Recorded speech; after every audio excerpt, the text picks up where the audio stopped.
All right. Well, hello, everyone. Good morning, good afternoon, good evening, wherever you are tuning in around the world. My name is Jason Levine here on Adobe Live, and we are joined by the amazing, the awesome, the wonderful, the extremely talented, and my good friend, Anna McNaught. How are you, Anna?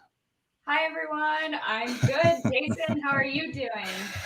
So great and so happy to have you on Adobe Live today. It's been a long time coming. I was thinking about it. We've known each other for really quite a few years. I was going to try and pull up that original photo that you had shared with me that where we met Oh, at Adobe Max. So like 2016 or 2015, yeah. I should quite a have few saved years. it.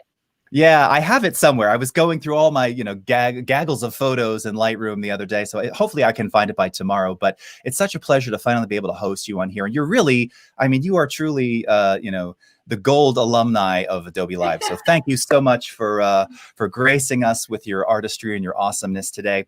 Thank And you. I was going to ask you, so I know we're going to be working on photos and we're going to kind of be doing a combination of stuff in Photoshop and Lightroom. So people are really going to get kind of a good look inside of not only how you create and how you create some of these amazing composites, many of which you can see behind us here, but I know you were talking about that you're maybe today or tomorrow also going to kind of take this from the angle of, if you're not a photographer, how you can use stock imagery to still do the same kind of very intricate, beautiful creations that you make all the time. Yeah, exactly. So I use stock a lot in my work because obviously, I don't have pictures of whales or some of these deep ocean shots or Right. some shots from outer space. And so Right. I know that a lot of people out there maybe aren't photographers and want to still edit and maybe do kind of more of like traditional editing with just color correction or more in-depth surrealism editing, like kind of what I do. So that's going to be tomorrow. Today we're going to look at some of my photography and turn it into some stuff. And then tomorrow we'll get into stock photography. Awesome, awesome. Well, as always, we've got a huge international audience coming to us from all over the world. So I wanted to say hello to Cody Bear, Ariana, Robert Wennerberg, D. Ross, Reverb Mike, Stasia Jahadi, General Kenobi, Julio G, Mallory Durick, great to see you, and Ferry and Paco, what is up? All right. Hey, Howard Pinsky in the house as well, my fellow evangelist colleague. Good to see you, man. Peter Roach, Marcia. All right. Sean Cassell. Over here on YouTube, we've got John Thompson, Max Moore, another Max, Aida, Mohammed, Saeed, Abed, El Rahim. Wow, I got that whole name out in one breath. Now, listen, I want to remind everyone that if you really want to be part of the active chat, you want to be at be.net, be.net/live or behance.net/Adobe Live. That is a chat that we're kind of monitoring all the time, but I'll be looking over at the YouTube one as well. So you also got Bernadette coming in from Israel, Evan not from Philly, I assume a relative. That's Very my nice to see you, brother. Evan. Yeah. All right, that's right. Family in the house. We've got Yeah. Serge. Nice. Howard is saying one day we'll be able to hop in our spaceships and shoot some stock images. Right on, man. I know. Oh, that would be awesome.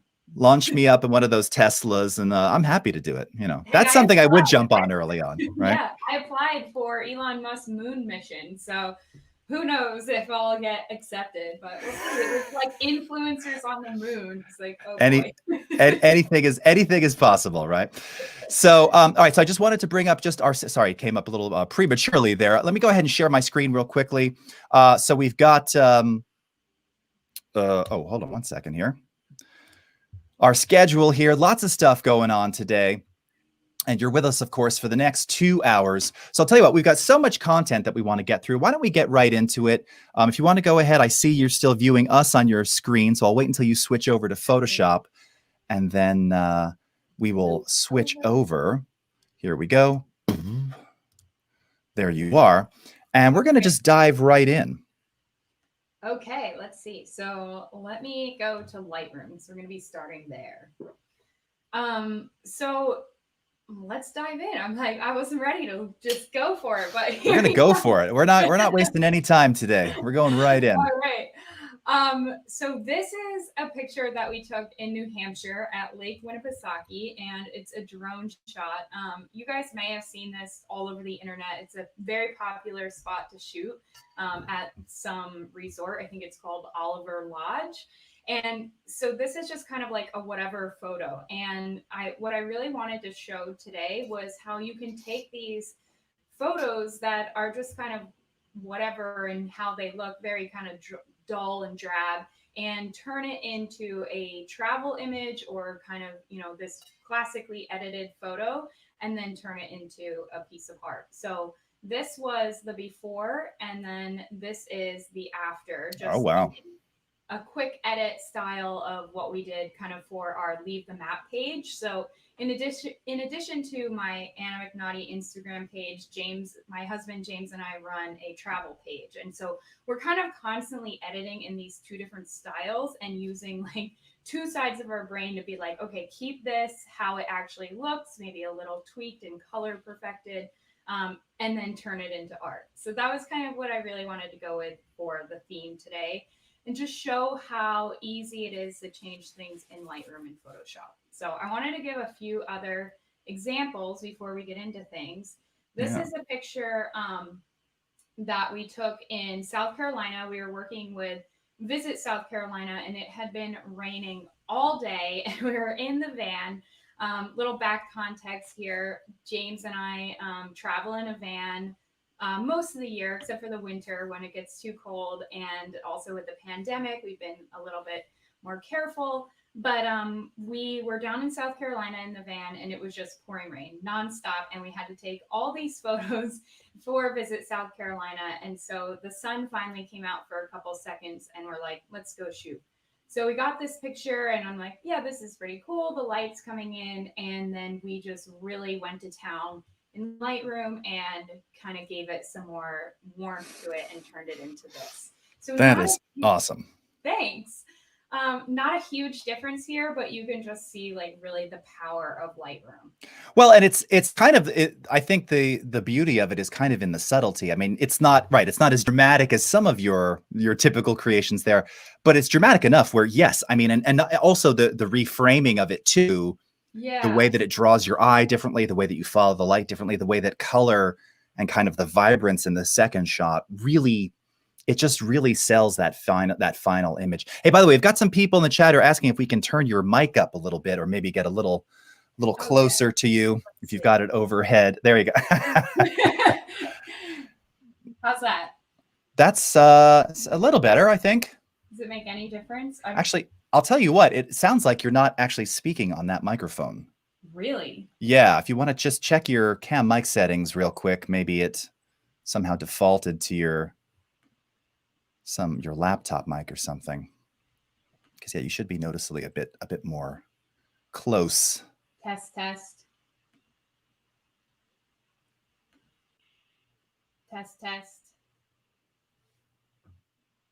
That is weird. It's not showing up. It's there, but it's not showing. You're not seeing any levels coming out of it? I see one little bar. One little bar. Okay. Well, yeah, it doesn't sound like it's actually on that mic to me. Test. Okay. Well, you know what? Try and project a bit more. We're just going to have to roll. All right. Yeah, if you actually, you know what? Can you tap it real quickly? Let's just see if we're getting a... Yeah, it's coming through. It's just for whatever reason. I don't know. What mic is that you're using there? The Rode mic. Let's see. Is it a top address mic instead of a side address? I'm not familiar with that model. I'm not sure. Yeah. Let's see. I wonder, is that any better? That is better. How about that? Yeah, that's definitely a little better. Although now we've got the you can actually take that pop filter out of the way. You won't need that. Yeah. Let's see if I can. We're just gonna have you redo your whole rig. Now hold on a second. I want to make sure that you're speaking on mic. Yeah. So let's try it again now. Test, test. There you are. Okay, so yeah, that's where the capsule is. Okay, So so yeah, you just had it backwards. oh, okay, interesting. Yeah. Maybe there was, huh. Well, yeah, I know nothing about technology. Luckily, luckily we got the husband, aka IT, aka photographer. Yes. Yes.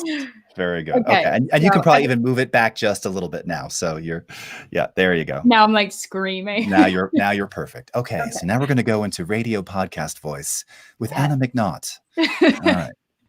All right. So how's things sounding now? Is that better? It sounds perfect now. Very Okay, good. cool. Okay. So anyways, let me get my mouse back here. There we go. Yeah, just talking about editing in Lightroom and how a few subtle changes can make a big difference. And I want to show a few more examples and then we'll get into actually live editing. Awesome. So this was another sample from Visit South Carolina. Again, like just a gross rainy day, no light at all. And so we kind of went in and painted light in Lightroom and just really like touched things up. Kind of, we did a little warping to the image just to kind of give it some more dramatic angles, make it look more like a wide angle lens. And you can just see like the difference with that lighting there. You know, now something I've been meaning to ask you for a long, long time is that you, and I know James too, you routinely are in your images.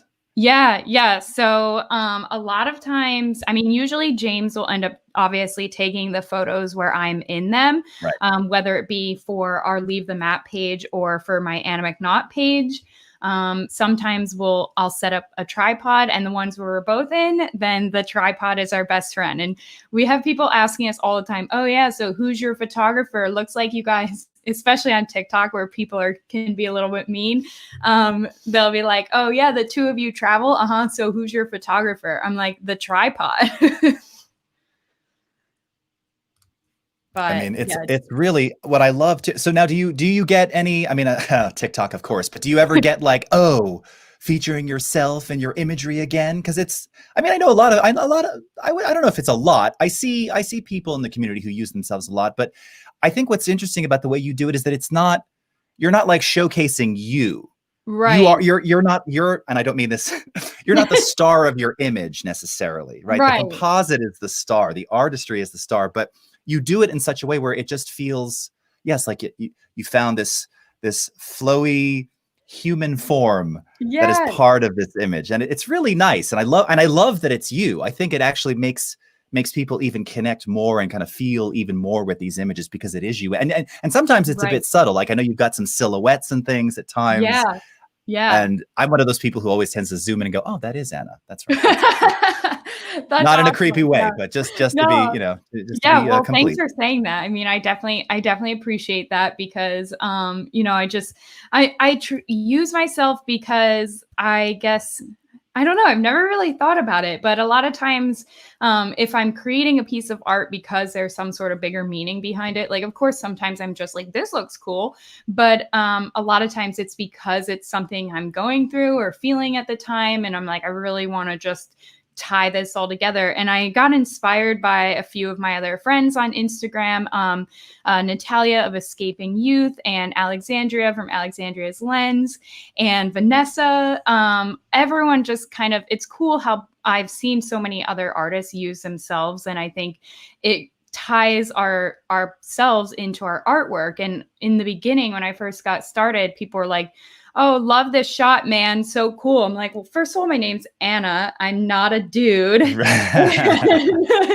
I wasn't showing myself. And actually I did like a branding kind of personal discovering mastermind. And some of the women in there were like, you never are in your work. You don't show your face on your Instagram. And I was like, yeah, like, why do I not do this? So I kind of started slowly incorporating it. And then it was just easier than finding stock models and stuff. So right. Well, and I guess, I mean, to those watching too, that is a consideration, right? Because if you are going to use, even if you're shooting people like for stock or using stock models, there's just other considerations that you have to have. Whereas if it's you, you can distribute yourself. You can Right. plaster your face, your likeness anywhere because it's you. You know, Right. you control Exactly.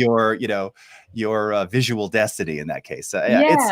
it's really awesome, and I really wanted to applaud you in that because again, I love that you use yourself as part of the subject, but you're not necessarily the focus. You're just part of this overall, Yeah. composite, and it really works, and it really Thank makes it very you. human. And yeah, people connect with these images, and Thanks. I think that's a large reason why.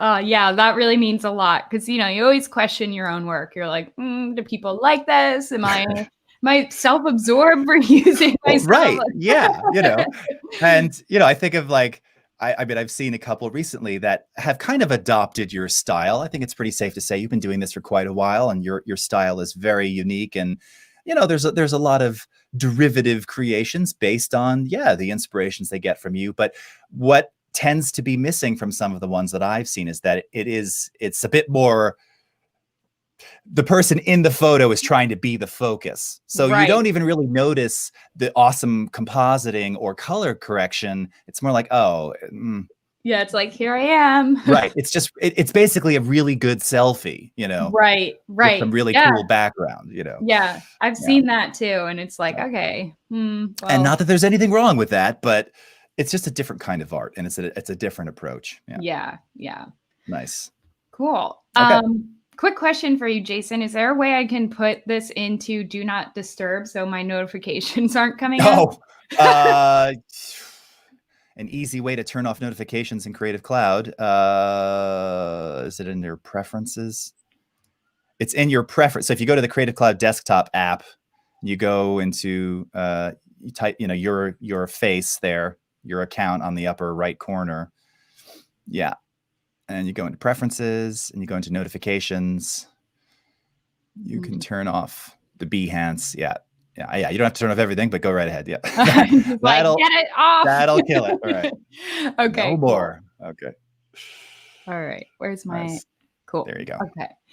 All right. So again, here's another sample of showing some Lightroom editing from this to this. And this was kind of, wow. I was like, James, let me take over on this image. And he's very much a classic photo editor, will always just kind of do like light touches to just enhance the image. And I'm like, I'm going to go all in on this one. And I was really feeling like the fall vibes and just kind of, I wanted to kind of go softly surreal on this one. Like this is maybe pushed beyond what I would post as like a travel photo or an actual like edited photography piece. Right. So from that to that. Okay. That's incredible. Thanks. Yeah. One more example before we get into editing. This is a picture of our van in Shenandoah National Park. It was like this really awesome, moody morning, and just love this photo. And so we took that and then turned it into this. Oh, wow. Yeah, so you can see a huge difference and this was just in Lightroom. I think we may have added a little bit of flair in Photoshop. I was going to say to the lights, right, to accentuate that. But what's so interesting about this too, and again, talking about, the composition and like cropping and reframing. So just straightening, right, just putting it like properly on the horizon. And Terry White talks about this all the time. It's that one. I mean, this is already a cool photo, but just that one thing of actually leveling the horizon can take a photo from meh to awesome, right? I mean, it really does. True. Because your eye doesn't and I get it. There are times where you want things kind of off center and rotated, but your eye is not comfortable with a car on a road that's on a slant. Yeah. Yeah, it's so true. You just like looking at, let's see, why is it not? It doesn't want to do that. But yeah, it's like it feels weird to have it like that. And then when you change it to that and even just cropping in a little, it gives it a much different feeling.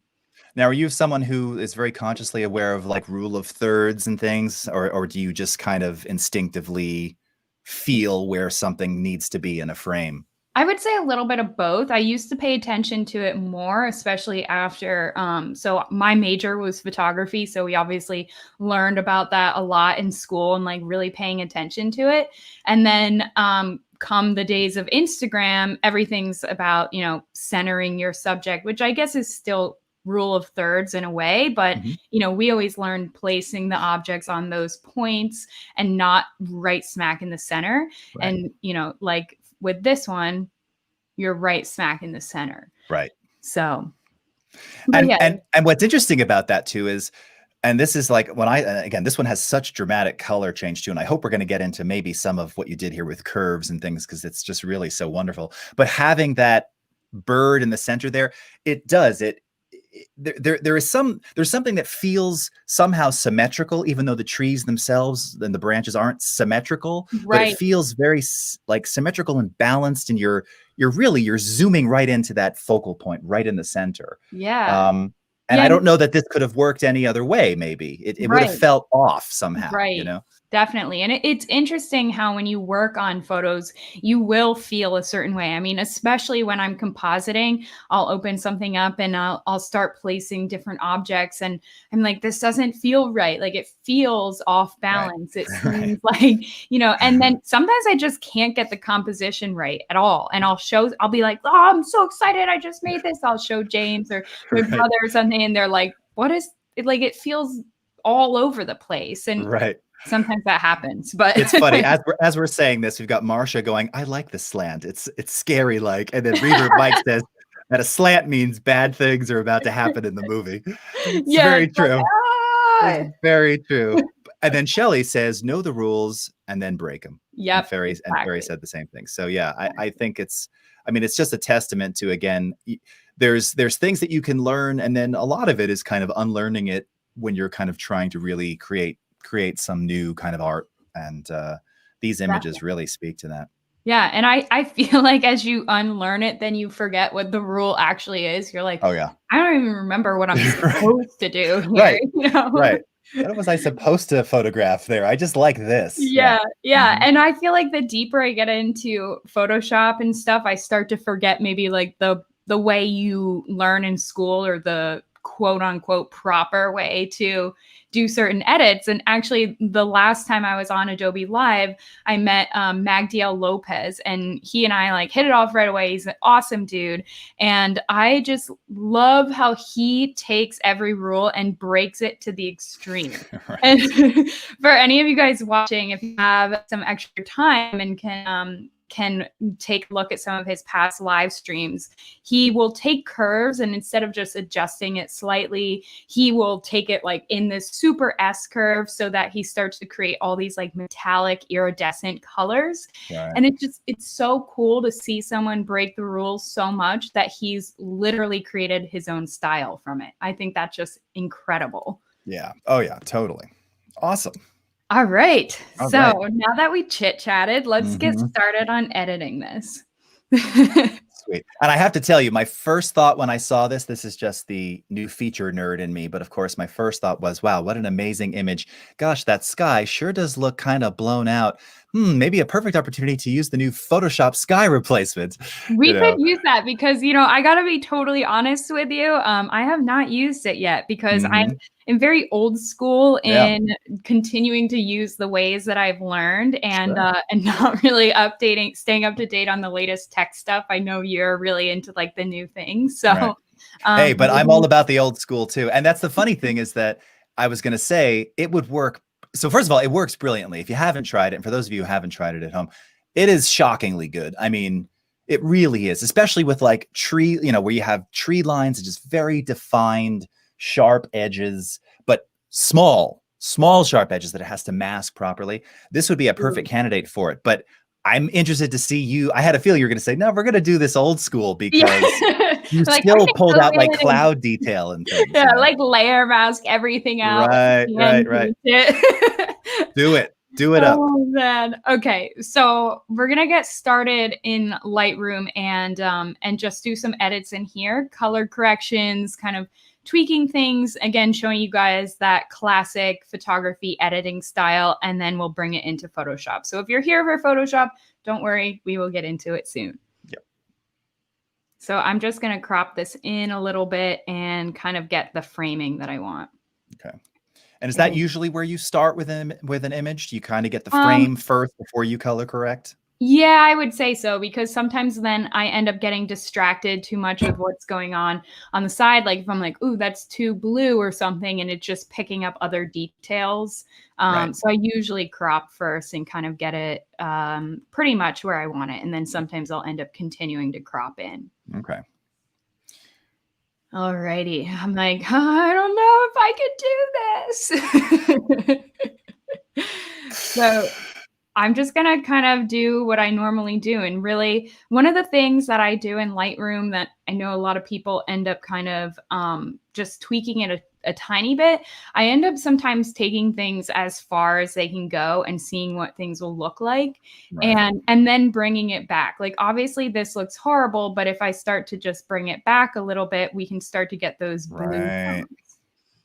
And I do this especially more so with my artwork than with my travel photos, because I kind of like to see how far I can push it. Yeah. Oh, I love that. I'd say that's, as a mainly audio video person, I think that that technique of pushing it to the edge and then pulling back, not an uncommon thing. It's a good way to also get a little bit experimental, Yeah. and find what works. And again, I mean, it's just amazing when you look at between just the temperature and like saturation adjustments, you fundamentally already changed the character of this image, right? I Right. mean, it's really quite dramatic. And suddenly all those red and orange tones are really popping out against, contrasted against the blue tones.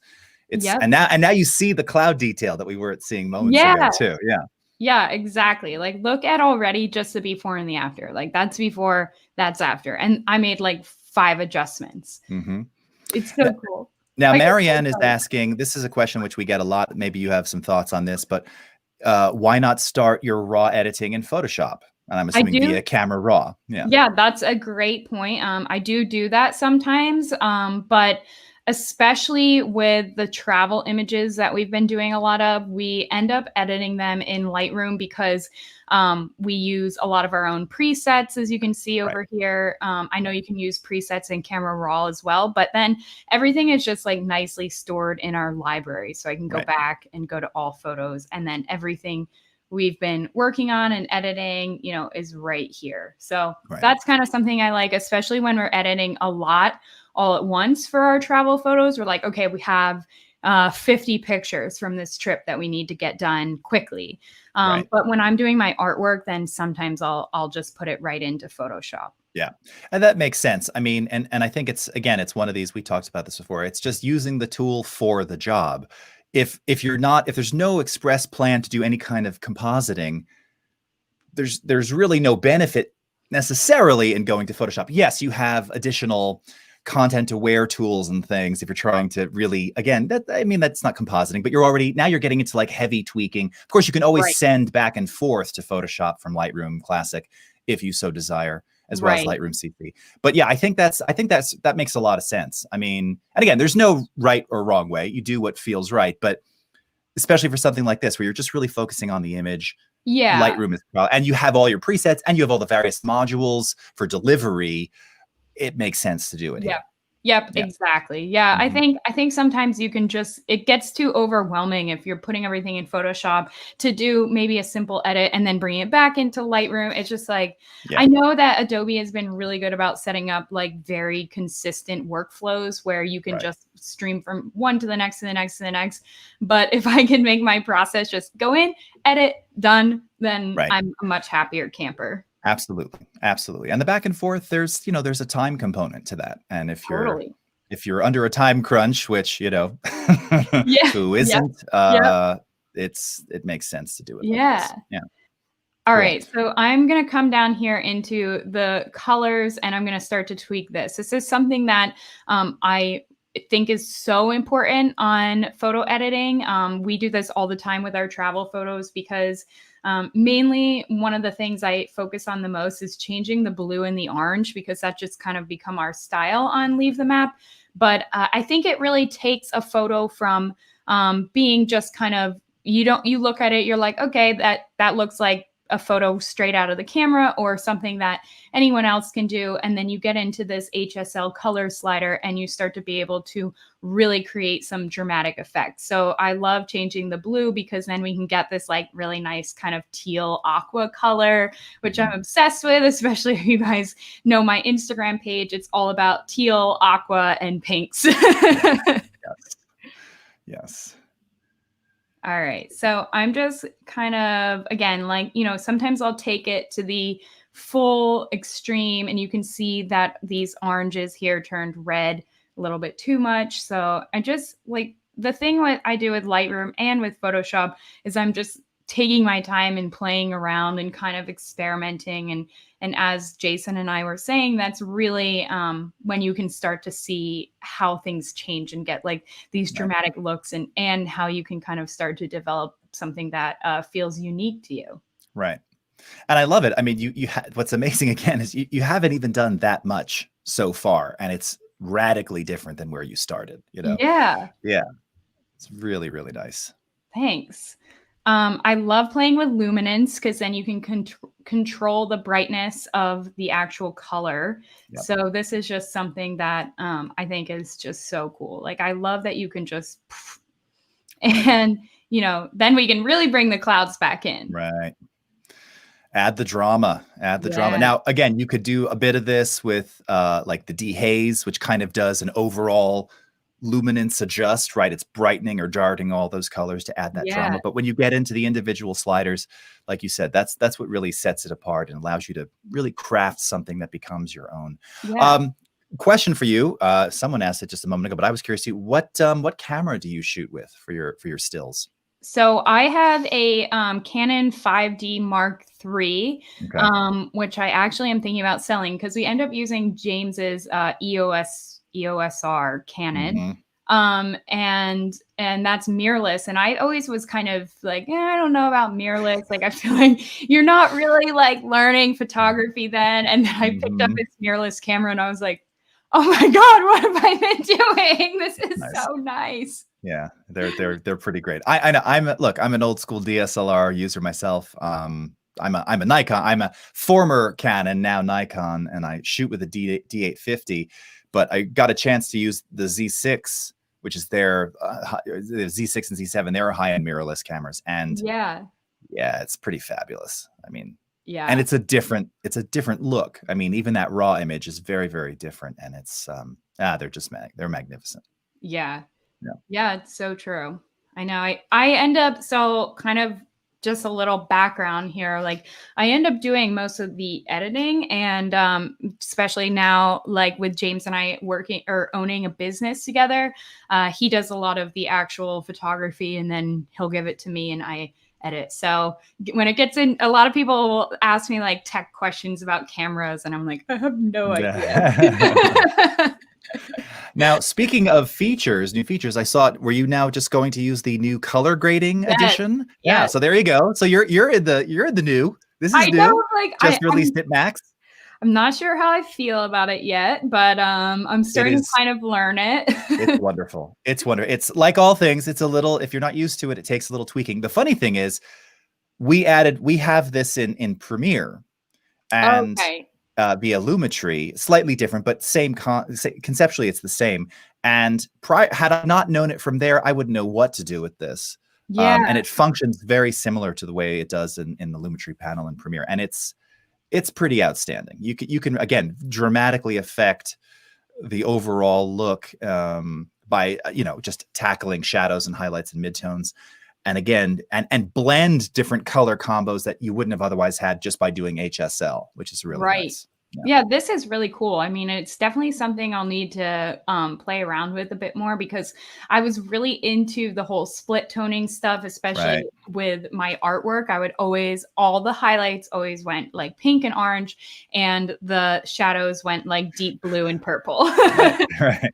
And a lot of people actually ask me that question. They're like, how do you get that signature look? And I'm like, Right. the split toning. That was That's that right. was it. I'd be editing a photo, and on some of my previous live streams with Paul, we would be, okay, this looks pretty good. And then I'd put it into Camera Raw and do like a split tone and a radial filter, which we're gonna do on this photo in a few minutes. And then all of a sudden, like those color adjustments were like, boom, done. Boom. Yeah. Yeah. So good. It's awesome. So now I'm just like playing around. I'm not really exactly sure what I'm doing, but gotta try things out. When it feels right, Yeah. that's all that matters. Okay, so let's go into the radial filter and just start to kind of darken up this background here. And let's see. There we go.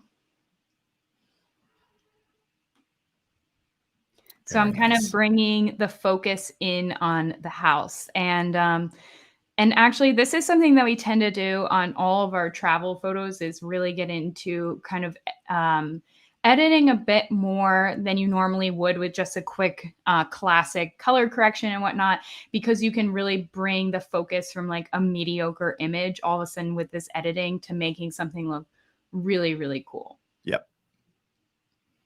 And again, I know a lot of people do this to a similar effect, similar degree with like tilt shift, effects in Photoshop, or some of the, again, blur type effects to draw focus. Yeah. So we could definitely do some of that too. And even sometimes I'll come in here, if I'm just using Lightroom, I'll just like bring the sharpness down a little bit. Right. And you can see that kind of, let's zoom in here, like blurs all this out. Yeah. That definitely gives it kind of that tilt shift look. Yep. Yeah. Very, very cool. Let's see. So,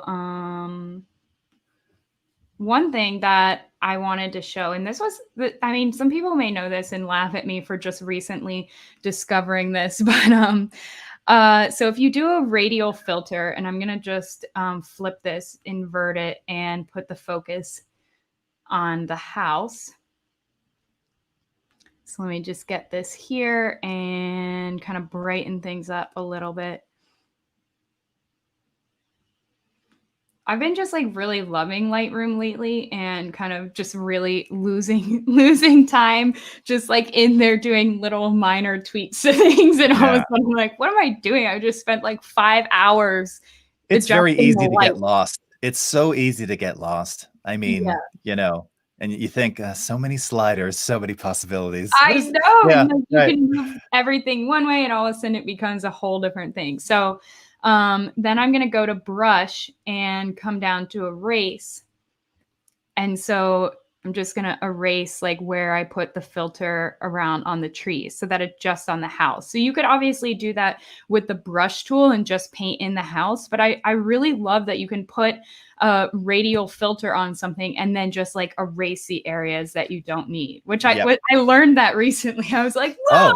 Oh. Well, and it's funny because Justin Lee just asked, is there an advantage to doing it this way versus vignetting? And I was going to say, before you just said it, yes, because you can paint out or paint in more of the area that you're trying to focus. Whereas, yes, you have some control over the radius and the feather with vignetting, but you just don't have as much control. Right. This gives you basically ultimate control. Exactly. Yeah, that's how I feel too. And I used to use vignettes a lot, but then I just felt like, the vignette just darkens everything. Whereas when you do the radial filter, you can darken it, but also add like a blue tint to it, or, just blur it a little bit. And yeah, like you said, it gives you more control. It allows you to kind of like really get custom with your photos. So things aren't just looking like they're just click and go. Yep.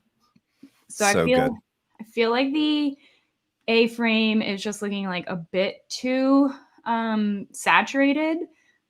So we'll just bring that orange down a little. Really nice. Oh, I'm in luminance. Let's see. There we go. So. Yep. And I feel like I need to straighten this a little bit more. I was thinking the same thing. Horizons aren't easy, especially like something on this where you're shooting on a lake. It's not always. I've done this myself too, where it looks fine, and then you start zooming in. You're like, I'm just I'm 2 degrees off or something. It's just not sitting right with me. And I yeah, know. yeah, yeah. I know. I'm I'm glad to like, see I'm not the only one who falls into that. Yeah. yeah. Yeah. And then I'm like, okay, maybe, and sometimes I'll end up in Photoshop, like taking a piece of a picture, straightening it, and then like having the other Right. piece, like straightening trees. And Right. Right. Right. Oh yeah.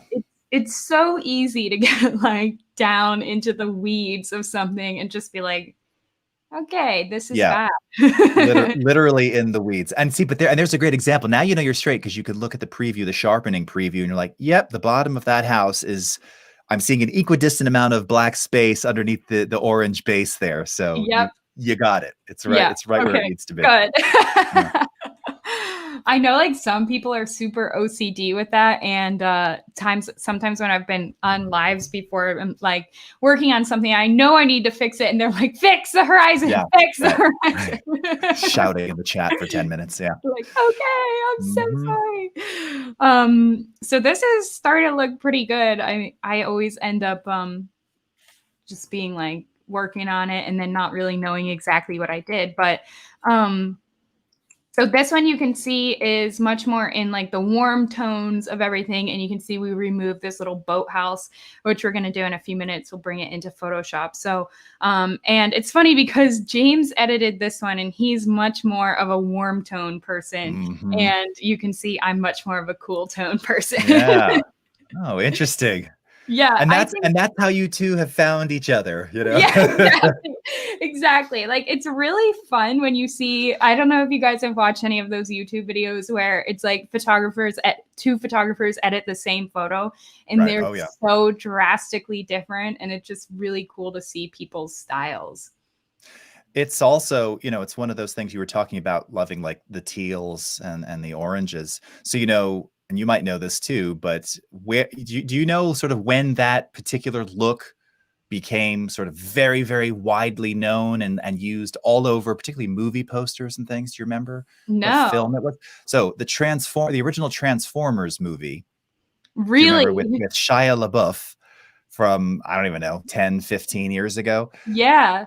It wasn't the first, obviously. These color combos and using teal and orange, opposite ends of the spectrum there, has been used a lot, but it was the Transformers film, the grading of the film and the movie posters and subsequent things that went along with it, where that became like a style that then just, everybody was using it for everything. And you might remember there was a period where, particularly in movies, you were seeing color grading for skin tone that was just Wow. always pushed to this just like, tan in a tube kind of look. I mean, it was so overdone, Yeah. where it Wow. had I been didn't done even. well, but then it just got like completely extreme. And you'd have these teal, and the reason is because teal and orange, it makes it pop, right? It makes it pop on Right. screen and it engages your eye. You might hate it, but you can't look away from it. And Wow. I had no yeah, idea with that was with Transformers. It's yeah. so funny.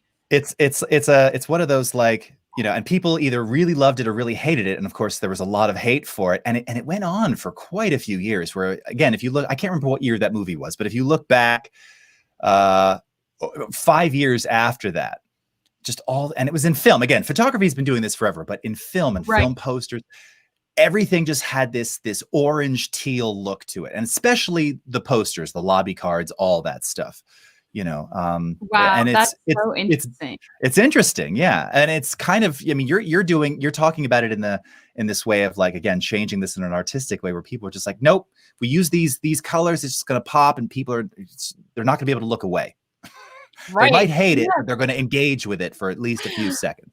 That's so cool. I mean, I don't know where my interest came from with it, and maybe it was subconsciously like from seeing some of that stuff. And I remember like it did get really really popular and still is, like, pushed to the extreme sometimes where it's too much. And but exactly like what you said, where people can't look away. And I've had some people be like, I hate the colors you use, but I'm like, yeah, but you're looking at it.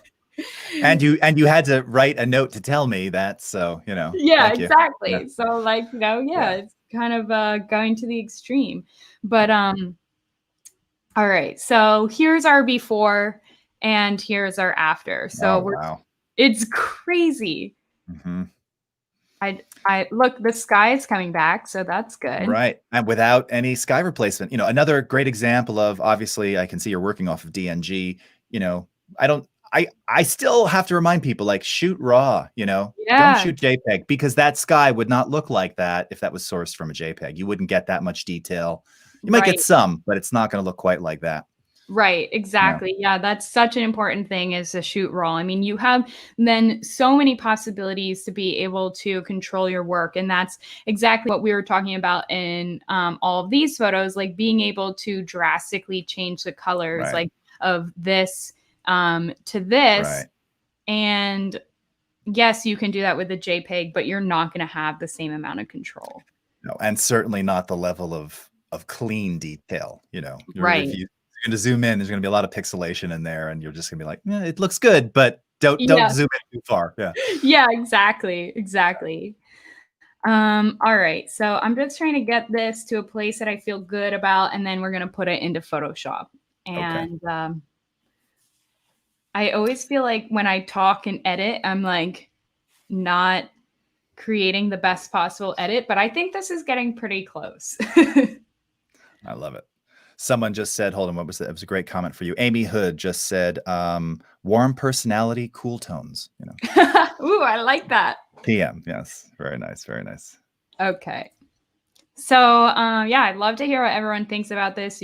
Are we ready to put it in Photoshop, or should we keep playing with it in Lightroom? Where are you guys at? I think they wanna see you do some Photoshop magic. Let's see All where you take right. it from here. I'm so excited. Let's do it. Where's my mouse? It keeps going onto the monitor. All right. So I'm just going to right click this and then we are going to go edit in Photoshop. And so I'm sure a lot of you guys do this, but this is something that I actually didn't do. I would just export it and then put it in Photoshop. And I know obviously this is like the way Adobe would want you to do it within their programs. And when I was like, oh, I can do this very easily without messing things up, it's like, great, workflow change. So let's just see how long my computer takes to actually open this. Right. It still trips me up a little seeing some of the apps launching as 2021. Like, we're almost there. I know. I'm We're like, almost there. I can't believe it's 2021 almost. What a year. Weird. I know. What a year. And we were just saying before the stream too, Anna was asking me, so how was yesterday? Days even matter anymore. I don't know. It was like the I day know. before, basically, I know. I know. It all just blends together. blending entirely. Yeah. Yeah. So the first thing I'm gonna do is just copy my background. Just so always good to work on a copy so you're not messing up the original. And let's get rid of this boathouse. Let's try a few different ways. We'll do content aware fill, and then we can just kind of do some clone stamping. Mm-hmm. That's what I was going to ask. So do you usually, that's my technique too. Start with content aware, see how far it gets you. Maybe the water is not going to look as perfect. And then, clone Yeah. stamping or some other content aware magic to, just make it consistent. Yeah, let's see what happens. I'm always a Mhm. little nervous. Uh, Wow, not bad. Not bad. A Good place to couple start. ripples in there maybe, but you could probably just content aware those and knock those out. Yeah. Yeah. I actually was noticing too, and I don't know if this is something that has been updated, but I was using the healing brush earlier this morning on getting rid of some crud on a shirt, and I was like, "Wow, this works way better than it used to." And it There have was been lots of, I'm not sure that one specifically this release, although maybe I think last year we had some updates to that too, but it is better. It's definitely noticeably better from like even 2 versions ago. Yeah, it just seems like every time there's a new upgrade with Photoshop, like and maybe it's just subconsciously like Maybe my subconscious for brain some. Yeah, right. Yeah. my brain thinks that everything's better, but I'm like, ooh, this tool is so much faster. Oh yeah. I love that.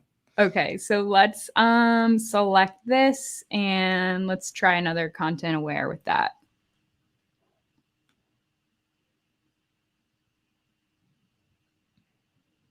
we'll open up the content aware here and let's see, looking pretty good. Yeah, and that little panel allowing you to kind of customize that was added a year ago. That was Max 2019 when this thing came in, I believe. Yeah, I remember seeing content aware fill like the little demo, and I was just like, wow, this is game changer. Game changer. 2010, I believe, content aware fill. It's been around 10 years. Wow. And they did some upgrade on it for 2020. Mm-hmm. I remember seeing that. So let's see. This is looking pretty good. I mean, you know, you can end up working on something like this for a long time. Right.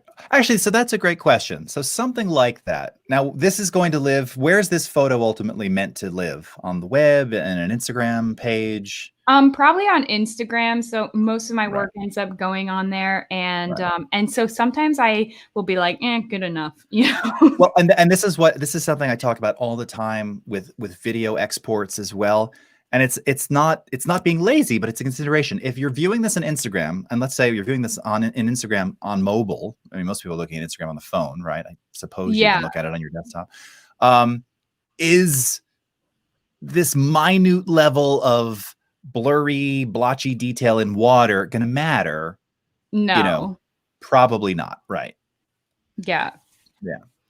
You got to make those calls. I'm someone who likes to make those kind of destructive, yes, stop calls. I have to remind myself to do it, but I do it a lot because you just go down the rabbit hole of tweaking. You're like, oh man, I can get those ripples from over there and they can be going this way and make sure that we get this nice V of the ripple down the sides and it's so symmetrical. But that's like 5 hours later for Instagram where people are going to view it this size.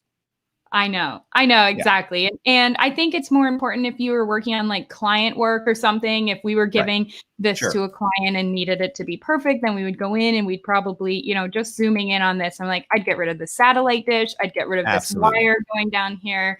I'd really kind of like sharpen that focus and get it looking really nice. But yeah, on Instagram, especially with what we're going to do to it, it does not matter. But now here I am seeing this and I knew you were going to get those. Those are bothering me too, though. I would have gotten rid of those too. Yeah. And I'm just going to use the healing tool here to kind of like give this a nice blended, a little less flat and erased kind of a look. Yeah. Yeah. You're almost getting this kind of inadvertent misty kind of vibe there too. You know, you're kind of feeling the clouds reflection. It's looking really, really nice. Thanks. Yeah. So it's starting to look good. And then I feel like this is one thing that's bothering me. This little guy. Let's see. It's like a depth marker, like water depth marker. Is that what that is? Yeah, I think so. Yeah. Or a buoy or something. Yeah. It's gonna do. Yeah. All right. So I think getting rid of the boathouse like helps a lot to bring the focus in. And, you know, maybe you could even, if you really wanted to bring the focus in on this, you could get rid of this island here. But I do like it. It's something we kept in our edit of the photo and kind of add some depth and interest. It also balances, you know, you have like, again, more forestry and something on the upper left of the image there, so it kind of balances that by having the little island part on the right. Right, somehow it would kind of look empty. You'd have to almost fill in more stuff on the right side, I think, if you took it out. Right. And you might want to like zoom in on the house then and kind of get the composition looking right. So I feel like this is pretty much almost done in terms of just a classic, simple, clean edit. You know, not a whole lot to it in terms of what we actually did. But when we go back to Lightroom and again, looking at that before. Oh, wow. Yeah. It's definitely a nice difference. Totally. And, you know, it's just, again, it just really emphasizes that if you can get a good, clean image, maybe you didn't get the sky you want. Maybe you didn't get the time of, you know, everybody always wants, I want golden hour. You know, maybe you didn't get golden hour. Maybe you didn't get whatever. there's so many possibilities that you can still achieve that look without it looking cheesy and overdone. Right. You can give it an actual natural look, as if, like, wow, they shot it like, the average person doesn't know what happened to this image in Lightroom and Photoshop. Exactly. Yeah. I feel like you can definitely give your photos like this really just nice look. And, I think sometimes it comes down to the authenticity of it too. I've seen this debate a lot on Instagram of people saying, well, with travel photographers, if you're going to go to this place and you see it looking like this, drab, right. Like, whatever then, it is, then are you being authentic by then editing it in Lightroom or Photoshop? And I feel like yes, because this is still artwork. As photographers, whether you're a travel photographer or a digital artist, you're still creating a piece of art. And so I think that as long as you are being authentic in general, then I think that it's fine. And if you're not, I wouldn't go in here and add like a cliff and like all these things that aren't there. That's what I was going to say, because you've seen that. I constantly, I don't know why I'm always seeing it's one of those stupid promoted posts on Twitter, but it's like, travel influencers who got busted, right? So there's a couple who like use the same sky replacement, or having an amazing, this amazing time at the Eiffel Tower. And it wasn't even their shot of the Eiffel Tower. It was like they composited themselves into similar where they were. It was the same, but it wasn't their shot and they just faked it. That's not cool. That's you're making you're making something that isn't. Right. Here, you're just enhancing something that is. Exactly. I think, that is exactly where the line is drawn between the two differences of creating something that isn't there or compositing yourself. I've seen some travel photographers that composite everything together. And I'm like, you need to say that you're a digital artist if you're going to start compositing things, you know? And I think it's definitely a difference. So I think if you can find a fine medium there, then you're good. Yeah. No, definitely. And this is, I think this is legit. You are simply improving upon the beauty of something that was already beautiful, Yeah. And that's it. Cool. Yeah. So do you think we should test out a sky replacement with this, or should we go into making this into a night scene? I mean, I think now that you have the look done, unless you had a sky that you wanted to stick in there, you got the sky looking awesome. I mean, that again, there's the right question to ask. Do we want to show clouds to our client? Right. Clouds mean darkness. It's what is this? Are the Dementors coming in? What's happening? Right, exactly. Like if this was for Visit New Hampshire or something, they might be like, oh, this looks kind of dark and moody. Right. Although, that's the mood of New Hampshire quite often, and quite frequently. Yeah, I feel I like lived in Seattle. It was very deceptive when I know friends sent me images of like the sunny Green Lake beauty. I'm like, oh, amazing. And I get there and it was never that way. That was false advertising. Exactly. Not that it's never sunny in Green Lake. I did live there and it was quite sunny and beautiful. 5 to be exact. 5 days to be exact. But no, but that's it, right? Like how much do you want to take? This is what it looks like a lot. Yeah. And it's beautiful. And if you don't like clouds, then don't go there. That's not for you. Right? I really like how the mistiness is coming down here too. I if this was maybe just a like white washout sky day where you can't see anything, then maybe I'd be more inclined to add some sky. But this is kind of cool. You're getting that like fuzzy edge. You're getting texture. Exactly. All right. So everyone in the chat is saying night. I want to see you do night. Do night. We're also getting some laughs about my Dementors comments. So yes. All right, let's turn it to night. I always get so scared, but we're gonna have fun with it. And I'd love to hear from the chat, like as they start doing this, what you guys want to add too. Fear not, Adam. I can't see the chat. I wish I could because I can't see what anyone's saying. They're loving you.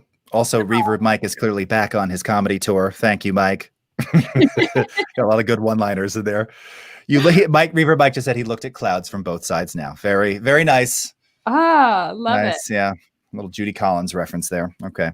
Yes. All right. So I'm going to add a curves adjustment layer. And of course, there's like a million different ways you could really darken this image, whether it's with exposure or adding another layer. But I kind of have my workflow that I end up using on all of my images. And I always end up going with curves. I don't know why.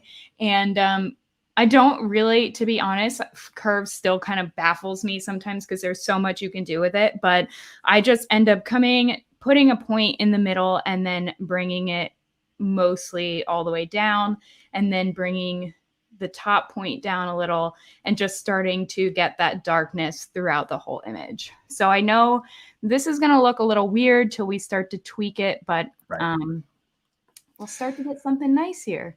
By the way, having seen you do this before, this is part of your magic. I can remember one of the first times I saw you do this. I'm being very honest with you. And I was like, I don't know where you're going with this. It's pretty dark. It doesn't look like night. And I wasn't angry about it. I was just like, oh, what's happening here? Like, what is she doing? What are you doing? I didn't know your work quite as well back then. It's quite a few years ago. So yeah, I'm very excited to see you do this now live. Now I'm scared. Let's hope it turns out. Pressure. No, sorry. No, I didn't mean to do that. Okay. I haven't done a lot of day to night editing in a while. I experimented with this photo the other day and I was like, okay, this is going to be pretty sweet. So we'll have to kind of see how it turns out. So bear with me, guys, if it looks horrible. Hey, that's what undo is for, you know? Yeah, exactly. Yeah. So I'm just going to start to kind of paint some lightness back in here. And, you know, it's always this kind of slow process of getting things to look the way you want. And at first, everything looks really bad and weird, but we're going to start to get this looking nice. So maybe we will, actually, I'm going to go back and do that later.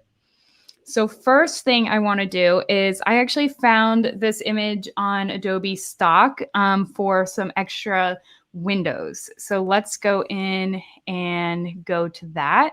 Okay. Very nice use of stock. Yeah. I've, for those listening, you know, there's so much in stock. I don't even remember how many millions now. We've got Alexander. Maybe he knows how many the stock offering in total what we have these days. But, you know, it's tens of millions. Maybe it's even 100 million now. I'm not sure. But we recently added audio too. And oh, wow. Yeah. And again, with, I think now I'm forgetting how many tens of thousands of audio tracks there are. But something like this where you're just like, yeah, window replacement, which you wouldn't necessarily normally think about. Yeah. And super cool and relevant to be able to do this like this. I know, it's really, really fun. And I guess I could turn this into a smart object, which would probably be the correct way to do it, but I'm not going to right now. Okay. Yeah. That was my next question. Are you going to turn it into a smart object? Okay, good. Let's see you not turn it into a smart object. Excellent. I guess we can if we want, but yeah. Yeah. No. As you were. All right, so I'm just taking some of these windows that I feel will kind of look good. I'm just copying them and then pasting them onto the canvas here. So I kind of know like roughly the size that I want to make them. And that's one of the reasons why I'm not making them a smart object. And I know that's like the proper way to work, but I just end up not doing it sometimes when I kind of already know what size I want and what I'm doing with it. But when I'm compositing where I'm like, I don't know what's going to happen with this piece, then I definitely do a smart object because some of you guys may know, like with smart objects, then you can scale up and down without losing any of the resolution. Yep.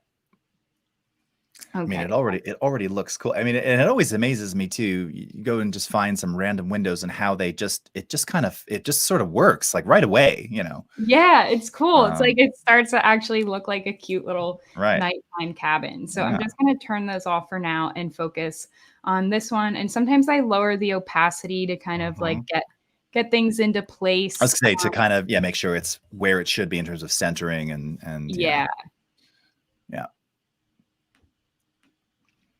And this sort of begs that same question, like, are you being disingenuous by changing the windows here? Right. I Well, so mean, this you one know, I would not post on Leave the Map because we didn't right, see it at night. It's not glowing. There's no one in the cabin. It's right, closed up for the winter. But I would post this on my page because I'm a digital artist and people right, know that I'm faking stuff all the time. Like you right. don't see a whale with a volcano coming out of its back. So Not every day. Yeah, yeah. right. So that's why that's how I feel like I can kind of get away with it. So I'm just adding a layer mask here, and I'm gonna increase my flow, and I'm just gonna start to paint these corners out. Awesome. Oh, and Tim just confirmed. So stock has over 60 million curated images and assets. And we now, oh, yes. And of course, Adobe Stock free, 77,000 free assets that anyone can use in anywhere. Stock.adobe.com/free. And that's everything. It's vectors, it's images, it's video. I found a shocking amount. It shouldn't say it's everything. It's not every offering in stock that we have part of the free offering, but you have images, vectors, and video, and it's quite impressive. Wow, I Yeah. didn't even know that. Yeah. Again, a couple months ago now, I'm forgetting exactly myself when we released that, but I've used a lot of them so far actually, we just did a daily creative challenge for Premiere Rush, and all of the content, there were images and videos, all of it came from Adobe Stock free, which is really cool. Nice. Yeah. Hmm. All right. Already looking good. Cool. Yeah. Yeah. All right. So I'm gonna add this other window. Get it into place. And I'm not like matching the windows exactly. I'm kind of just creating my own thing here too. Right. Because like this one, you know, I could get this one like into the frame and get it all set up and everything, which I might do as we go through this. Right. But for now, I'm just kind of getting them generally in place and then figuring out how I want to layer mask them. So there have been a couple questions here, and I don't know this. I don't know if you do this. So do you print stuff? I mean, do you have, I mean, I don't even know. Do you sell prints of your Yeah, work? I do. I haven't been like promoting it as much as I used to, but I do sell prints. So Ferry is asking, what media do you use to print your artwork? So I use a company called Nations Photo Lab, and they use like archival, Mm, semi-glossy paper, and it's really great because they do have drop shipping too. So when someone oh, wow. orders it, I can just send it right to the person's house and not have to worry about dealing with it. And they have like great customer service and are always just like really helpful with everything. Nice. Okay. Yeah, cool. I actually used to go to art fairs and sell my work. Oh, And yeah. that was like my thing for a while when I first was getting started with Photoshop. So I've only been doing the kind of digital art stuff now for, I guess it's been like 5 years. You could say 5 or And 6, right? Yeah. yeah, yeah. And when I first started, I was like, well, how can I was working a 9 to 5 job and working for a dental company as their graphic designer. And I was like, how can I kind of have a side hustle here and make Mhm. some money from my work? And this was before I was getting any sort of brand deals or anything. So I started printing my work and then reaching out to local art fairs in LA. And I said, hey, I'm a digital artist. I work in Photoshop. Here's some of the stuff I create. Do you have any interest in having me sell at your art fairs? And I got a lot of people being like, yeah, sure. Here's the application. We have one coming up. And so I did that for, I guess about a year or so. And to be honest, it was not very lucrative with the amount of Mm. prints you have to sell. And then also like you have to get your racks and all of the cellophane sleeves. But it was like a really good business lesson. Right. Well, and I mean, I remember those days. I remember, I mean, again, being Adobe, we used to have booths at a lot of those shows, and I remember talking to some artists, some photographers and photography compositing artists, and just talking about the expense, of having, well, you have to have stock on hand if they're to sell. So, Right. that's out of pocket right away, right? And you're gambling on, all right, I have these sort of 10 signature images. It's a 2 or 3 day show. here's my cost. How many of these am I going to make? What size? I mean, it's a lot to consider. And this is, again, a while before you had all of these kind of on-demand services that will just get them right to your door. Yeah, drop ship, and it's done. It applies to a lot of things too. I mean, all kinds of merch, because everybody's kind of in the merch game, or many are in the merch game. I'm considering getting into the merch game myself for my children's songs. Oh, cool. Titles. I may have told you this, I have all these funny titles. And a couple years ago on stream, actually, me and former Adobe Creative resident Christine Herron, she did some hand lettering for some of the titles of my songs. And she's an amazing hand lettering artist. She's been on Adobe Live a bunch. Yeah, and so I have this shirt that says, put your pants on, and on the back it says, because your daddy told you. That's an actual line from the song. And the lettering was so nice. People were like, oh, I would wear that. I thought, oh, I should do that. But I was thinking old school, though. I'm like, yeah, but it's like, I got to make how many shirts? I got to buy in bulk. I don't want to do that. Right. But now you've got, what is it, Teespring and all these other companies that that doesn't exist anymore. They'll make the shirt and ship it out, and you just send them the design. You send them the AI file or whatever it is. It's pretty awesome. It's all so cool. My brother and I have been getting into it a little bit. He started a poster store, and he's been using Printful and drop shipping with them, and it's really kind of unique and fun stuff to like our generation now. Right. And it's a side hustle that can start to become very lucrative, and you don't have to think about it. That's the thing, right? Yeah. As opposed to the show scene where you're actively, I got to have 15 shirts and this, and then size, like shirts was such a pain because sizes and, oh my God, it really gets out of hand quickly. I don't know how people can still do all of the actual selling in person. It's really tough when you have to have inventory and deal with all that. But so yeah, I added these windows here. I just added an exposure layer to kind of like really darken things up. I'm just clipping that to the background here to make sure that everything's staying on that layer if we start to do some sky replacement. But I mean, we're not there yet. Obviously, we need to add the reflection in the water, but it's already starting to look like nighttime. We got something cool and unique happening here. And really, like, all we did was just darkening it and adding these new windows from Adobe stock. Like, the windows are such a game changer, and you could technically make them from scratch with some glow techniques that we're going to get into, but having these options to be able to use Adobe stock and bring it into photography that you've taken, or tomorrow when we'll get into just using stock in general and not using any actual photography that we've personally taken, then you can really create something that's super cool. Really, really nice. So I just kind of end up going in and switching back and forth between different adjustment layers, making sure things are kind of looking good. And then what I want to do here is start to create some of the window glow. So we're going to add another layer.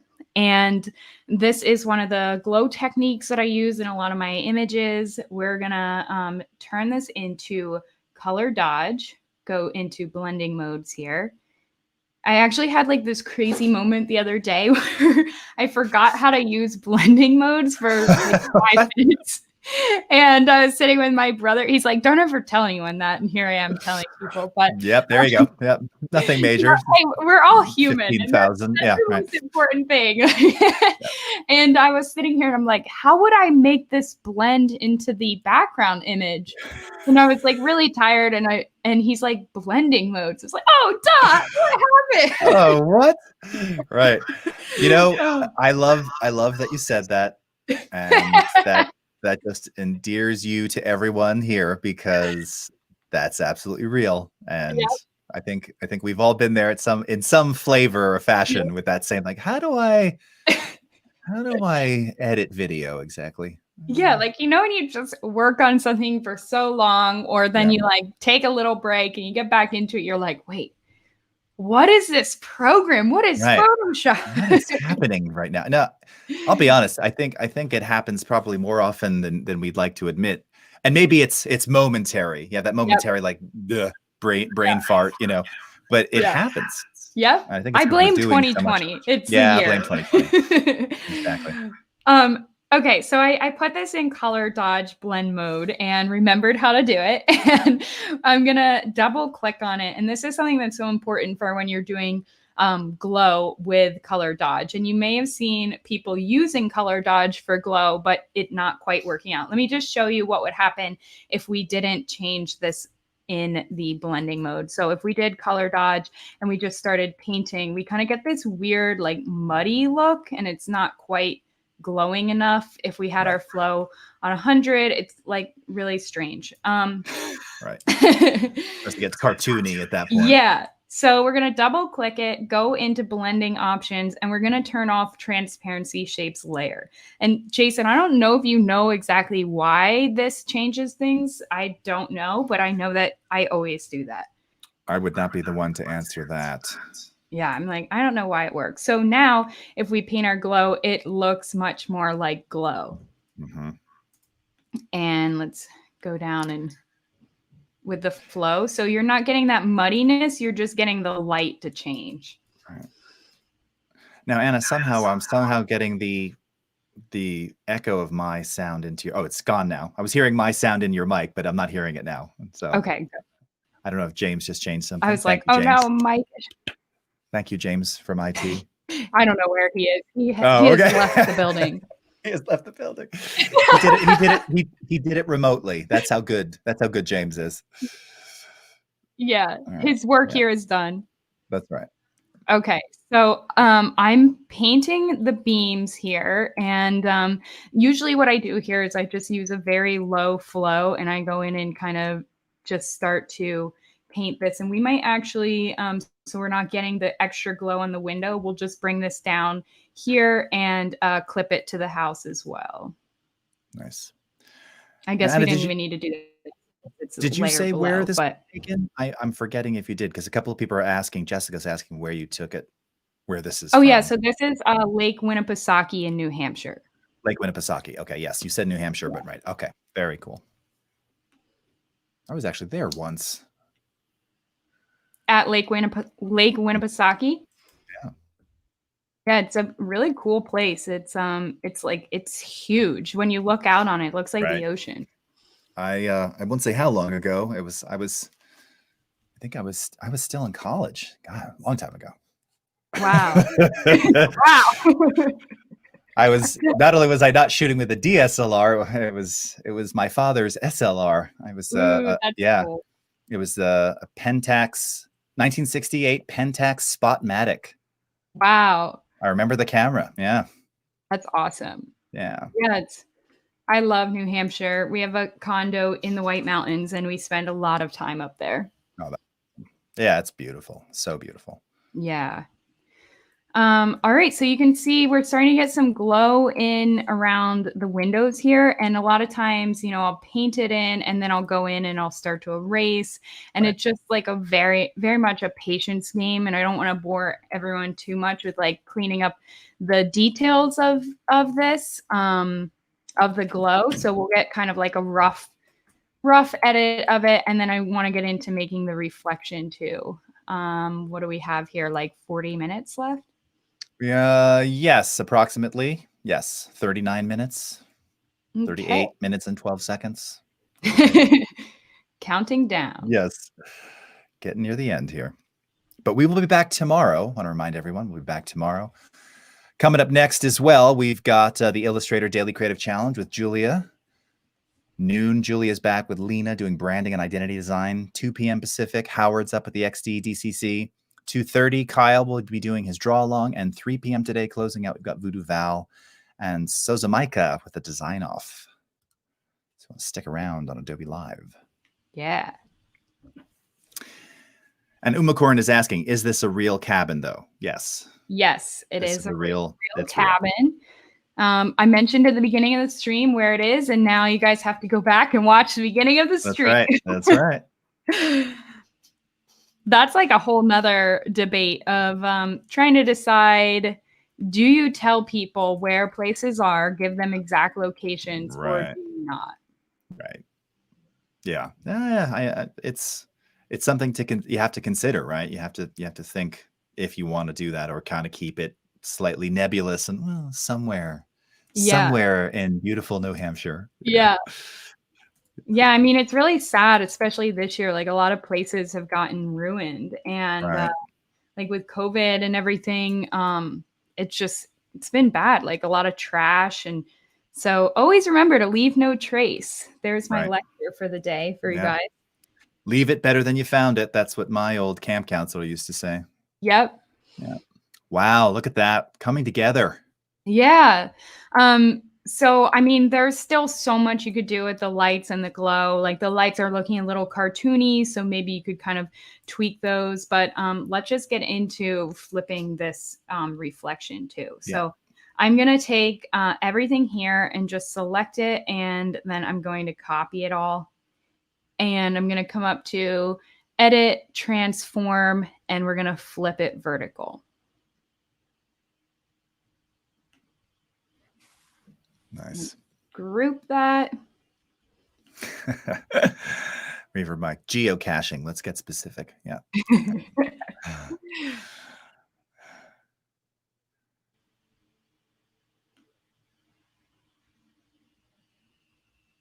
Done. No, I'm kidding. Right. Now this would be funny. It would be funny if this was one of those moments where you're doing this and you're like, now why doesn't this look right? I just flipped it. The reflection's in there. It's like I need to blend it somehow, but what am I missing? I know. I Be can, like, what? What is yeah. this? Yeah, I think we'll just leave it like that. Right. Done. Right. Exactly. Real. Done. So let's see. Okay.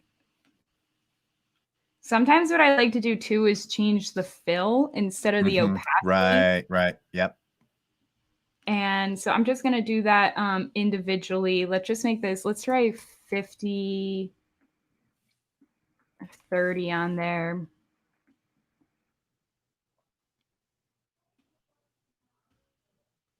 And let's try 20, 15.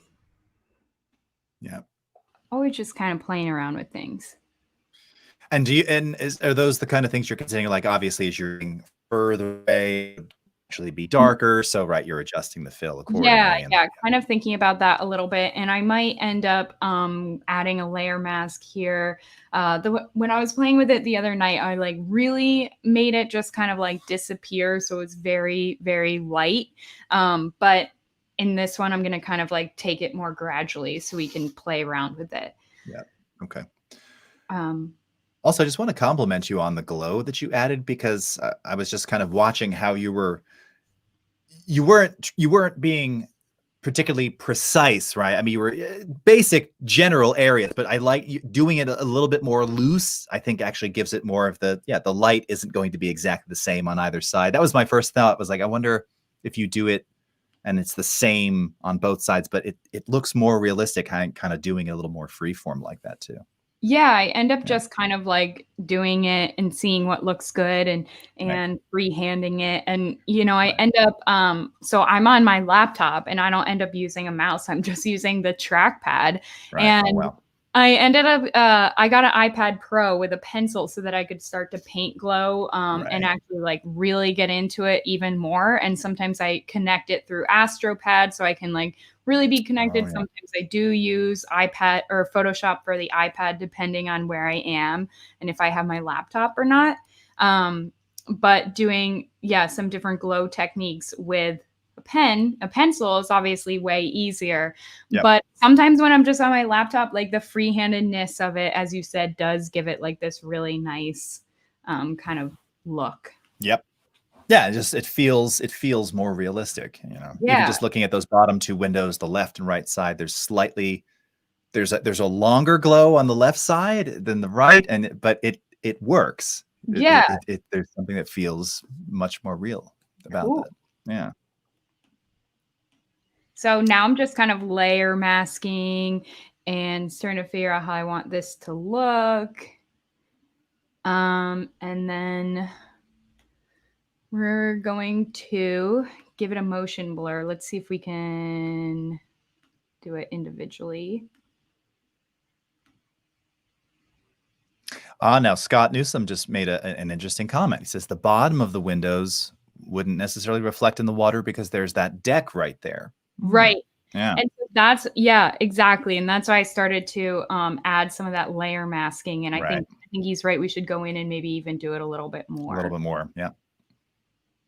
So there's the way you can do reflection with the distortment map, and to be honest, I feel like I'm not good enough with it yet to teach it on here, so I end up sometimes using just a motion blur when I'm doing reflections to kind of start to get some sort of water movement. So yeah, I guess you would go, is it blur? Maybe someone can help me out in the distort, displace, and do a displacement map with the actual image and create it and everything. And yeah, I don't feel good enough to teach that yet. You don't even need to go there. You're rocking just fine. Yeah. Perfect. Yeah. Good. Save me. Yeah. So I'm gonna just layer mask a little bit more on these windows so that start to lose that with the deck there. Yeah. And you really, really quickly, I mean, it's like the water's moving now. It looks pretty awesome. Yeah. And because you've got the actual water over top of it, it's also selling that even more. Like, yeah. Yeah, it's definitely starting to come together. And one thing when I was kind of playing with it the other night is I started to work out here a little bit too, and kind of tweaking what the water might look like and really darkening it. And sometimes I like to do that in camera raw. So as we get a bit closer to the end of the stream, we'll put it in camera raw and kind of go back to the same methods we were using in Lightroom and kind of bring it full circle again. Mm-hmm. Yeah, people are just saying, are you going to bring it back into Photoshop? Yeah. They're reading your mind. They're reading your process. Yeah. So usually, you know, I just keep kind of adding some different glow here. Did we lose Jason? Oh, no, I'm here. I just made it full screen for a second. Okay. I just wanted everyone to see it. Yeah. Cool. See the beauty before their very eyes. Yeah.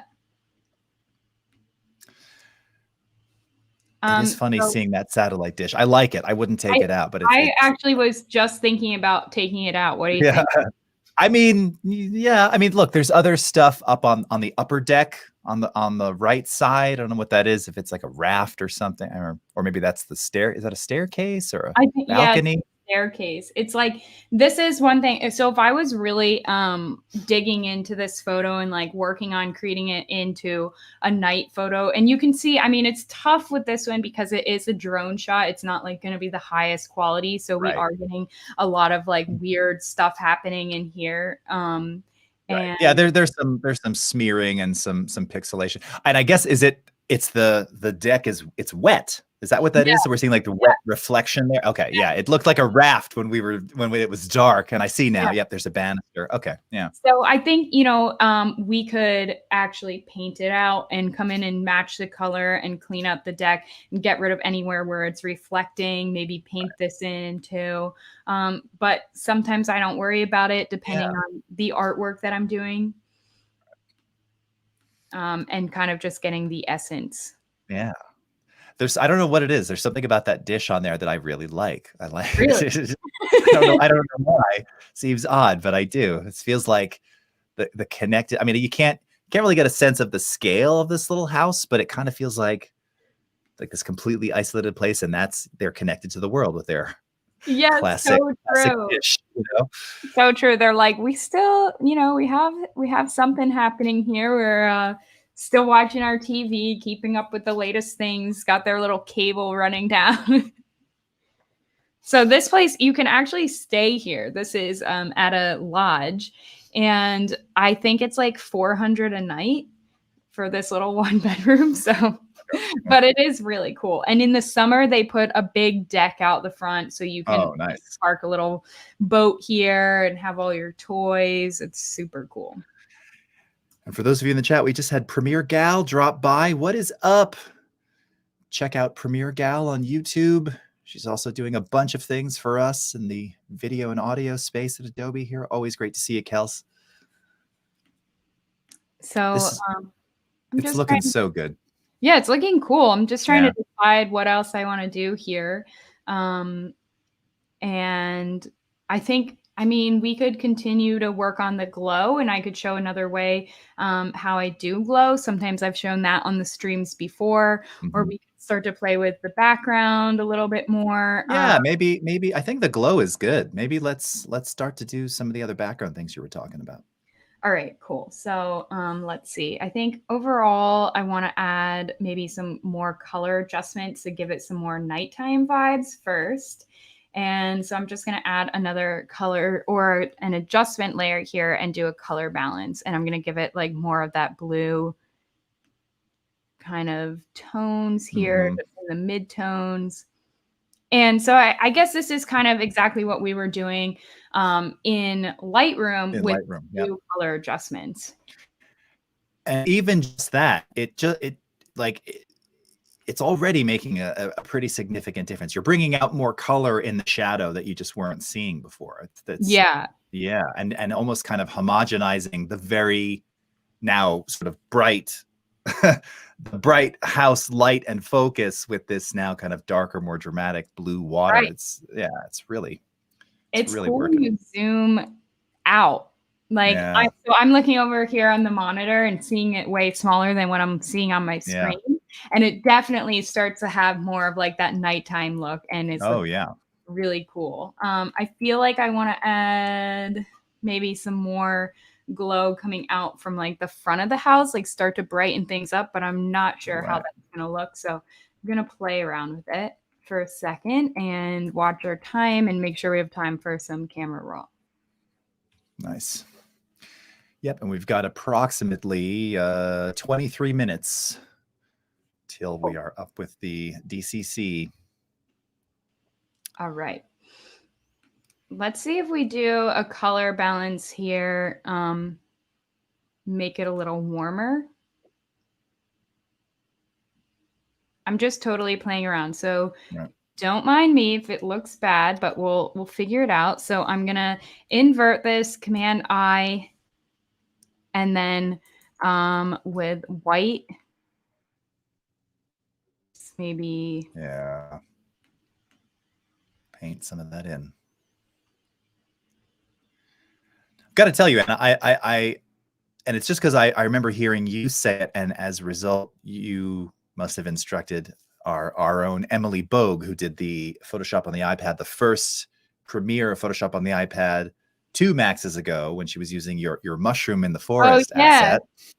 And but I credit you. I'm sure maybe you weren't the first to say, but painting with light. I've heard you say this many times over the years, and I always equate that phrase with you, and I love it. You know. Yeah, that's awesome to hear. The painting. Yeah, I know it's I don't know if I heard it somewhere. I definitely wasn't the one who like came up with it. Right. Like I said, whenever when I think of that, I think of you because I've heard you say it over the years. Oh, that's so awesome. That makes me so excited. I mean, it's really something that I got into in my work is painting with the light, because I take so many images and turn them into night scenes. And a lot of the stock photos that I find are not night. And so I really got into this thing of like taking a daytime scene and then adding curves or exposure and just like darkening the crap out of it and then painting it back in. Right. And again, it's just another technique for, drawing focus, right? You're trying to draw people's eye to a particular part of the image, and it's super cool. And it's a great phrase, trademarked Anna McNaught. Ooh. Maybe I should trademark it. Maybe you should. You should see if it isn't already, Yeah. Hopefully Paris Hilton hasn't taken that one. Oh my God.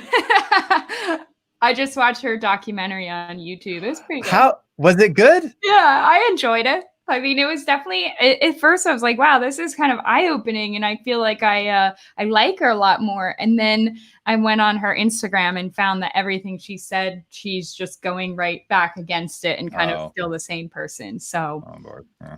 But yeah. Conversation for another day. That's right. Right. That's another stream. All right.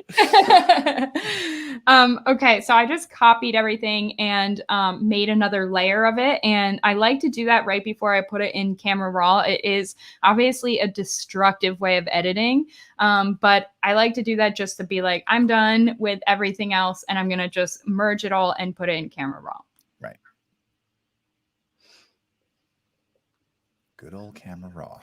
Yeah, and I know that everything is has been changed in here a bit too. Significantly. Yeah. All right, so I kind of just go back to, again, what I was doing in Lightroom. I could take it back to Lightroom, but in this case, I just want to do some tweaks in Camera Raw because I know someone had mentioned that at the beginning of the stream, well, couldn't you just put it in Camera Raw? And yes, you can from the beginning or the end, however you want to work, whether you want to go Lightroom, Photoshop, Lightroom, or Lightroom, Photoshop, or just Photoshop. There's 1,000 ways to skin a cat. Right. Are there though? Are there? Are there really? Do it, poor kitties. Also, how gross. Yeah. I mean, what a terrible phrase that we have in our vernacular. I know. Can we get rid of that? More than one way to skin a cat. Gross. I don't want to know any of the ways. I have no desire to skin anything. No animal skinning. It's so sad. It's so funny. It's better than, I rant about all the baseball colloquialisms that we have and like the baseball expressions, right off the bat, knocked it out of the park. Yeah. And but that's a good one. I'm adding that one. I have a list. I keep a list of these. And here's why I keep a list of these weird phrases, because these are phrases that don't really translate outside of even like US English necessarily, Right. Right. And that, so true. And more than one way to skin a cat. It's like, can you imagine being from somewhere else and someone says that and they're listening literally and go, why would you do that? Someone would be like, what are you saying? Painting with light, I get. Skinning cats, I don't get that. Sorry. Oh man. I'm punchy. I haven't eaten lunch yet. Yeah. Get real dark. All right. I know it's still morning for you. Yes. Desert. All right. Wow. This is looking really cool already. So again, radial filter here. Let's see. Bringing it back. Outside. Yeah. So I'm going to, let's see. So I'm going to add a new one here, invert it. And what's happening? Oh, our saturation's down. Edwin Smith is saying painting with light is an old term referring to painting with a light source during a long exposure. Okay, yes, you are correct. Of course, we've heard it in reference to that. Yes, different use case there, but yes, the phrase itself leveraged there. Correct. Yeah. Yeah. I still credit you with using it in the Photoshop sense. Oh, I'm honored. Yeah, you win. Yeah. All right. So, I mean, kind of again doing same thing we're doing over in Lightroom, but now in a different way. And I'm just erasing my radial filter here and kind of painting with light to get that back in there. That's right. Very nice. I think everyone watching right now is you're selling them on this little cottage right here. There's people Googling quickly, I think, like, where is this place? Lake Winnipesaukee, New Hampshire. Maybe I should be like, hey, place that I'm not going to name. Everyone can go search for it. You'll find it easily if you. Well, I was going to say, yeah. I mean, if you do a Google image search, right, it'll find. Surely this has been photographed before, so it's lots of times. Yeah. So yeah, they can probably zero right in on it. I should tell them though. I should be like, hey, you want to sponsor us? Let us come stay in your little cabin because I just got everyone on the stream to want to stay there. Oh, careful now. That's another one of those influencer tales of woe I've read, I know. Like, oh, can you host me for free? Yeah, that's right. I'd like to come for a month.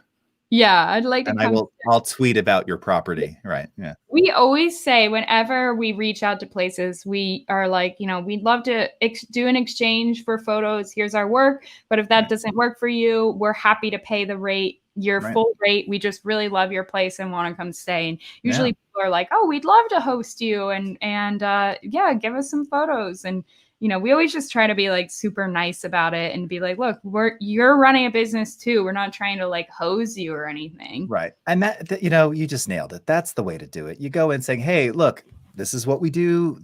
Here's some of our work. If you'd like this, happy to do exchange. If not, hey, we're going to come anyway and we're going to pay anyway. So, Yeah. but if you see a benefit, we'd love to help you out. This is what we do.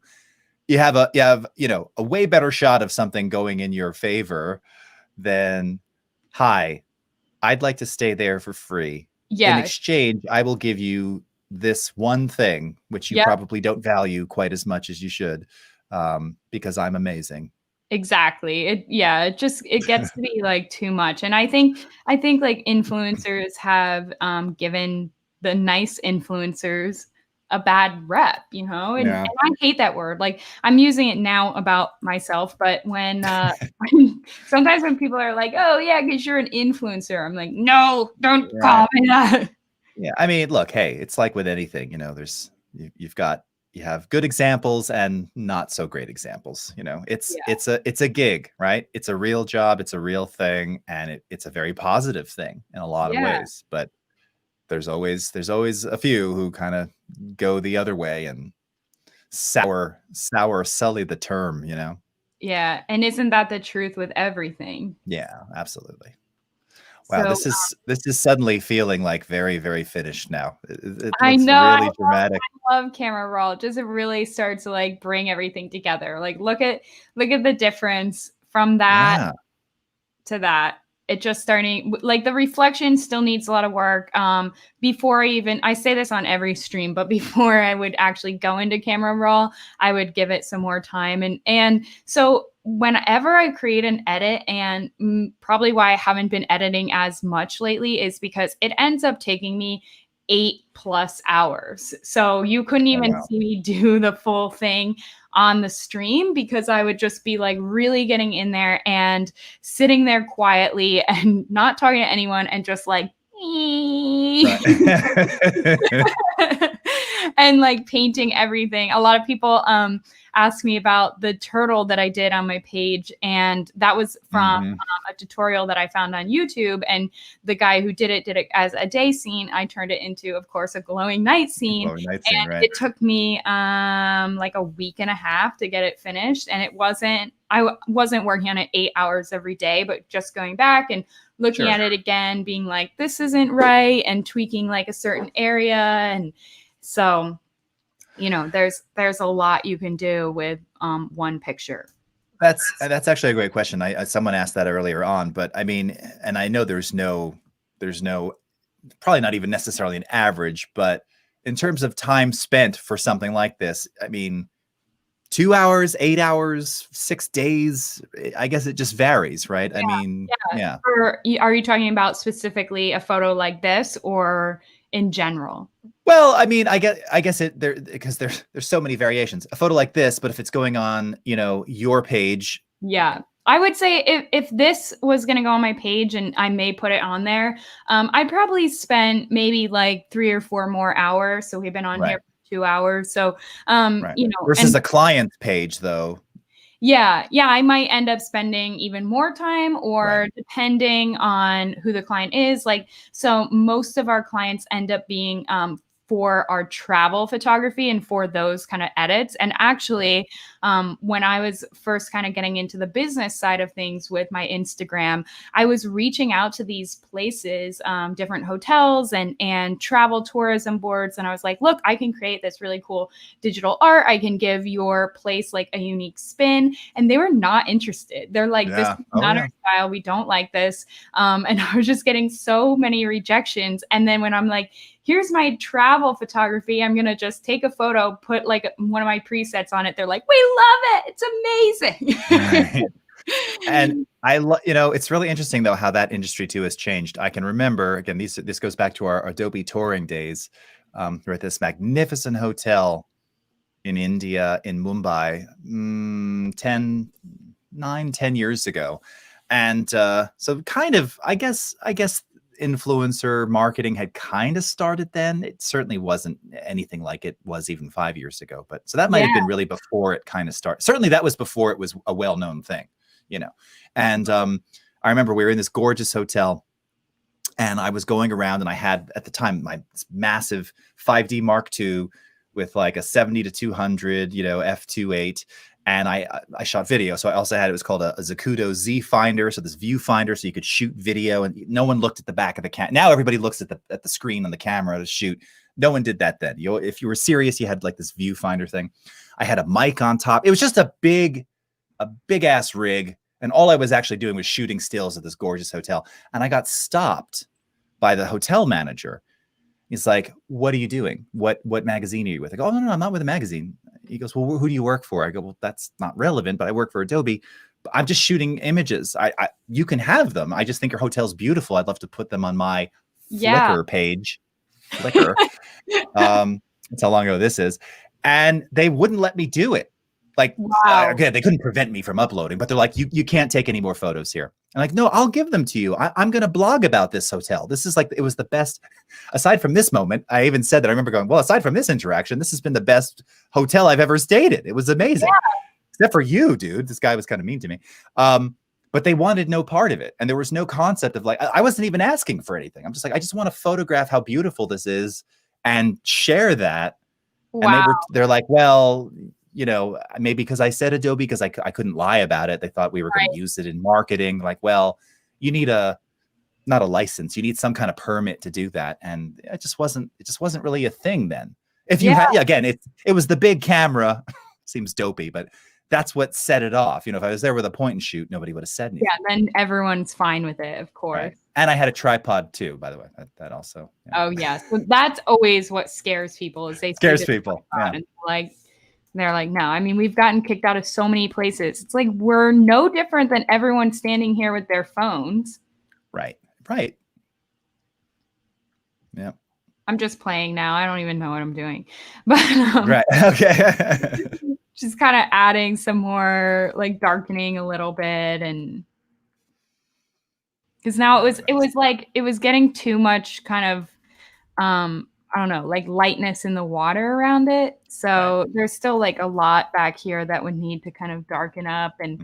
And now I'm not really liking the reflection. Like, you start to look at stuff for too long, and then you're like, "I don't like this," tearing it apart. And then you go away, have some food, take a break, come back. "I need to fix all this." And then you're like, "Okay, cool, it's done." Done. That's always the process.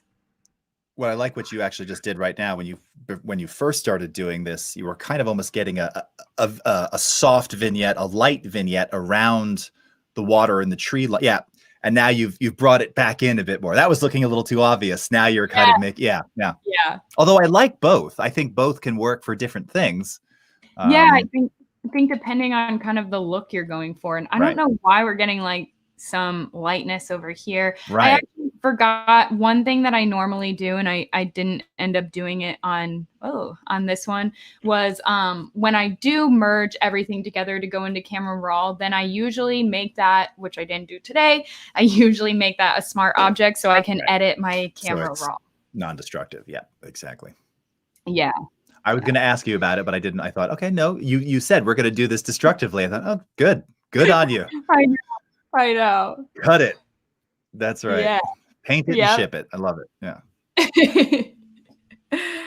Awesome. Yeah. This looks great. You're getting a lot of praise and a lot of love for this image. Oh, that's so nice. Thanks, guys. Yeah. Really nice. If I save this, there we go. So it's going to come back into Lightroom. Yes, for some people new just tuning in. So we started with this image in Lightroom. Would be great to also show the original. Yes, let's go back to the original. So this was the, That was great. Yeah, nope, that's another graded version, right? Yeah, so this is what we did in Lightroom. Let me zoom out here. And then here is the before. So like, I love before and afters because I'm like so nerdy about it. You go from this to that. Yeah. How? It's so cool. Yeah. And you know what's funny when you show the juxtaposition like that, then the light, you really sell the light in the windows that way. I mean, Yeah. it sells itself anyway, but when you kind of see, oh, clearly, like if they didn't know you were a photo manipulation artist, you know, they go, oh, they just stayed around and managed to get it Yeah. at night.